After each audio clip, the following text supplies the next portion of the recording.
முதல் முறையாக நம்ம அப்சல்யூட் பார்பிக்யூக்கு வந்திருக்கோம். இது பார்த்தீங்கன்னா போரூரில் இருக்க பிரான்ச்சுக்கு. இது பார்த்தீங்கன்னா சாயந்தரம் 6:30லேருந்து 7க்குள்ளார இயர்லி பேர்டுங்கிற ஆஃபரில் புக் பண்ணிங்கன்னா அரௌண்ட் 749 ரூபாய்க்கு அன்லிமிட்டடாக சாப்பிட்டுக்கலாம்னு சொன்னாங்கன்னு இதை புக் பண்ணியிருந்தோம்.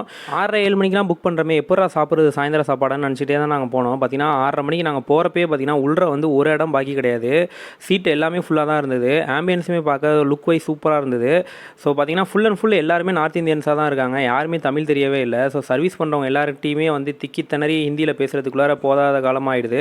ஸோ பார்த்தீங்கன்னா பானிபூரி சூப்புன்னு நமக்கு ஸ்டார்டிங்காக ஆரம்பிச்சாங்க. அதுக்கப்புறம் பார்த்தீங்கன்னா சிக்கனு கீமா பன்னு அப்படின்ட்டு டிஃப்ரெண்ட் ஐட்டம் வந்துச்சு. அதுக்கப்புறம் ஸ்டார்டர்ஸ் வந்துச்சு. ஸ்டார்டர்ஸ்லையுமே பார்த்தீங்கன்னா 2 வகையான சிக்கன் கொடுத்தாங்க. அது மட்டும் இல்லாமல் ஒரு வகையான ஃபிஷ்ஷு ப்ரானு, அது இல்லாமல் ஃப்ரூட்ஸ் வந்துருந்தது.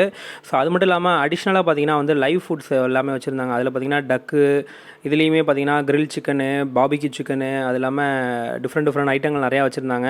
ஸோ அதே போல் பார்த்தீங்கன்னா இந்த சாலட் மாதிரி ஐட்டங்களும் செப்பரேட்டாக இன்னொரு பக்கம் வச்சுருந்தாங்க. ஸோ இது எல்லாத்தையும் நம்ம வந்து சீட்லேருந்து எந்திரிச்சு போய் வாங்குற மாதிரி தான் இருந்தது.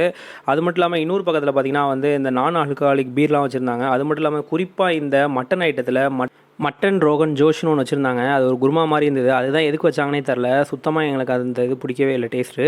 ஸோ அது மட்டும் இல்லாமல் அது ரொம்ப வித்தியாசமாக இருந்தது. அதுக்கு ஏதாவது மட்டன் பிரியாணி மாதிரி கொடுத்துருந்தா கூட ஃபுல்லாக சாப்பிட்ருக்கலாம். ஸோ இதில் குறிப்பாக வந்து பார்த்திங்கன்னா நாங்கள் டக்கும் ஆக்டோபஸும் வந்து ஆர்டர் பண்ணியிருந்தோம். வித்தியாசமாக இருக்கே அப்படின்ட்டு. அதுக்கு ஒரு டோக்கனை கொடுத்து தனியாக நிற்க வச்சிடுறாங்க. ஸோ அகைன் நீங்கள் சாப்பிட்ற இடத்துலேருந்து இங்கே வந்து கொஞ்சம் நேரம் வெயிட் பண்ண வேண்டியதாக இருக்குது. அரௌண்ட் 10 நிமிஷத்துக்கிட்ட. இவர் பார்த்தீங்கன்னா நம்ம ஆர்டர் கொடுக்குறத பொறுத்து தான் வந்து அங்கே இருக்க கறியெல்லாம் போட்டு இவர் இந்த மாதிரி ஃப்ரை பண்ணி கொடுக்குறாரு. ஸோ இது குறிப்பாக பார்த்தீங்கன்னா பெரிய தோசைக்கல் மாதிரி இருக்குது. அதில் வித்தியாசமாக 2 கரண்டி மாதிரி ஒன்று வச்சுருக்காங்க. ஸோ அதை வச்சு பார்த்தீங்கன்னா ஓவராலாக அவங்க குரூப்பாக வந்து ஒரு சில பேர் வந்து 10 நிமிஷம் வெயிட் பண்ண சொல்கிறாங்க. ஸோ அவங்க எல்லாருக்கும் வந்து டோக்கன் நம்பர் படி வந்து இந்த டக்கெல்லாம் வந்து எடுத்து கொடுக்குறாங்க. ஸோ இது பார்த்திங்கன்னா வந்து டக்கு, அது மட்டும் இல்லாமல் இது பார்த்திங்கன்னா ஆக்டோபஸ், ரெண்டுமே நம்ம வந்து வாங்கியிருந்தோம். ஸோ ரெண்டுமே எவ்வளோ வாங்கிக்கலாம். பட் ஆனால் கண்டென்ட் வந்து கொஞ்சம் கொஞ்சமாக தான் இருக்குது. அடுத்தது பார்த்திங்கன்னா வந்து மெயின் கோர்ஸஸ்க்கு போகலாம் அப்படின்ட்டு போயிருந்தோம்.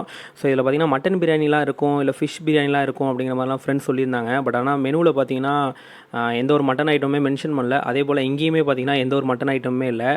ஜஸ்ட்டு சிக்கன் பிரியாணி தான் இருந்தது. அது மட்டும் இல்லாமல் ஒரு சிக்கன் ஃப்ரைட் ரைஸ் இருந்தது. அதே போல் ஒரு சிக்கன் கிரேவியும் ஒரு ஃபிஷ் கிரேவியும் இருந்தது. ஸோ இது இல்லாமல் ரசம் வச்சுருந்தாங்க. அது சுத்தமாக சாப்பிடவே முடியல, அந்த மாதிரி தான் இருந்தது. ஸோ அது மட்டும் இல்லாமல் ஒயிட் ரைஸ்லாம் பார்த்திங்கன்னா வந்து செப்பரேட்டாக வச்சுருந்தாங்க வெஜிடேரியன் சைடில். பட் அளவு சர்வீஸ் பொறுத்த வரைக்கும் நல்லா தான் கொடுத்துருந்தாங்க. அது மட்டும் இல்லாமல் டெசர்ட் ரேட்லாம் செப்பரேட்டாக இருந்தது. அது இல்லாமல் ஐஸ்கிரீமும் பார்த்திங்கன்னா செப்பரேட்டாக வச்சுருந்தாங்க. ஸோ இது இல்லாமல் வந்து நிறைய பேர் ஸ்மோக் ஐஸ்கிரீம்லாம் நிறையா பாபிக்யூவில் இருக்குன்னு சொல்லி கேள்விப்பட்டிருக்கேன். பட் ஆனால் இங்கே அதெல்லாம் இல்லை. அது மட்டும் இல்லாமல் ஃப்ரூட்ஸ்லுமே பார்த்திங்கன்னா மோஸ்ட்லி வந்து ஃபில் ஆகாமல் தான் இருந்தது. கேட்டதுக்கு அவ்வளோதான் ஓவர் அப்படின்னாங்க. அரௌண்டு வந்து ஒரு 8, 8:30, 9 மணிக்கெல்லாமே முடிஞ்சிட்டு. மோஸ்ட்லி இந்த ஸ்டார்டருக்கு வந்த ஸ்டார்டிங் ஐட்டத்தை தவிர்த்து மற்றது எல்லாமே பார்த்திங்கன்னா நார்த் இந்தியாவில் ஒரு ஹோட்டலில் போய் சாப்பிட்ட மாதிரி தான் இருந்தது. ஸோ ஃபைனலாக பார்த்திங்கன்னா ஹாப்பி பர்த்டேன்னு போட்டு அவங்க வந்து ஒரு கேக் கொடுத்துருந்தாங்க. நம்மளாம் வந்து ஒருத்தவருக்கு பர்த்டேன்ட்டு. ஸோ பார்த்திங்கன்னா வந்து ஒரு க்ரௌனோட அந்த மொமெண்ட் அவங்க க்ரியேட் பண்ணி கொடுத்தாங்க. இது கொஞ்சம் நல்லா இருந்தது. இது போல் பார்பிக்யூக்கு நீங்களும் போயிருக்கீங்களாங்கிறத கமெண்ட் செக்ஷனில் சொல்லுங்கள். தேங்க்யூ ஃபார் வாட்சிங் திஸ் வீடியோ.